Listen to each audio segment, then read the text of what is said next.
वृषभ राशि 25 जून 2025। शिव का तीसरा नेत्र खुल चुका है। संभल जाओ, नहीं तो सब कुछ बदल जाएगा। कभी कभी ब्रह्मांड मौन रहकर वो कहता है जो मनुष्य शब्दों में नहीं समझ सकता।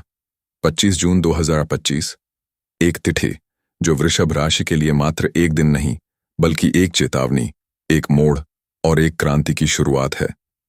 इस दिन से राहु और शनि का दुर्लभ और शक्तिशाली संयोग वृषभ राशि वालों के जीवन में एक धर्म संकट की स्थिति उत्पन्न कर सकता है। यह समय आत्ममंथन, भय, परिवर्तन और पुनर्निर्माण का है। जब राहु भ्रम फैलाता है और शनि कर्मों का लेखा मांगता है, तब केवल सतर्क, सजग और साधक व्यक्ति ही इस समय को पार कर पाता है। इस बार यह संयोग विशेष रूप से वृषभ राशि पर तीव्र प्रभाव डाल रहा है।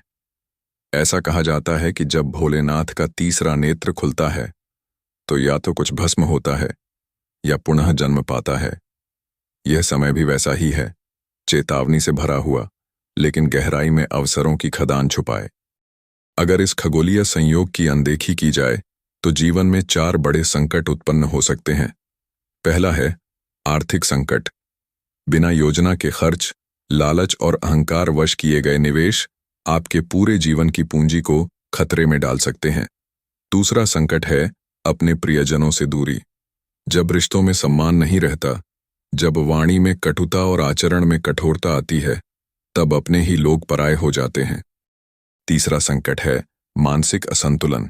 जीवन में बार बार विफलता, अधूरी इच्छाएं और नकारात्मक विचार तनाव, निराशा और मानसिक थकावट को जन्म देते हैं। और सबसे बड़ा संकट मां लक्ष्मी की कृपा से वंचित हो जाना। जब घर में कलह हो, जब मन कृतघ्न हो और जब कर्म दूषित हों, तो मां लक्ष्मी बिना कुछ कहे दूर चली जाती हैं।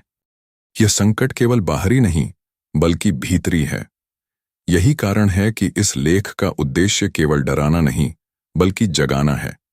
क्या आप वाकई बदलना चाहते हैं या फिर उसी शिकायतों और आदतों के चक्र में फंसे रहना चाहते हैं जहां से आप बार बार टूटते हैं?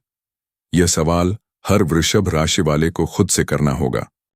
अगर इन परिस्थितियों से बचना है तो कुछ उपायों को अपनाना अनिवार्य है। सबसे पहले अपने बड़ों का सम्मान करें और उनके आशीर्वाद को जीवन की ढाल बनाएं। झूठ, छल और द्वेष से दूर रहें, क्योंकि यह आपके भाग्य को जला सकते हैं।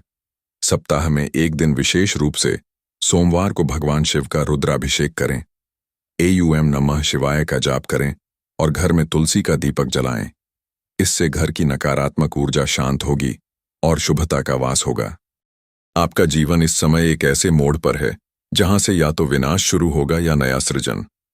राहु और शनि की यही विशेषता है। ये या तो अंधकार देते हैं या सूर्य समान प्रकाश, और वह इस बात पर निर्भर करता है कि आप इस समय का उपयोग कैसे करते हैं। क्या आप शिकायत करते रहेंगे या खुद को बदलकर अपने जीवन की दिशा पलट देंगे? अंततः याद रखिए, यह समय साधारण नहीं है। वृषभ राशि वाले सामान्य जीवन के लिए नहीं बने हैं।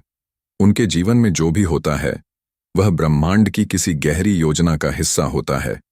इसलिए अब चेत जाएं, आत्मनिरीक्षण करें और अपने कर्मों का पुनर्निर्माण करें। शिव का तीसरा नेत्र केवल तब विनाश करता है जब आत्मा अंधकार में खो जाती है, लेकिन यदि आत्मा जागृत हो जाए तो वही नेत्र जीवन में प्रकाश भर देता है। अब भी देर नहीं हुई।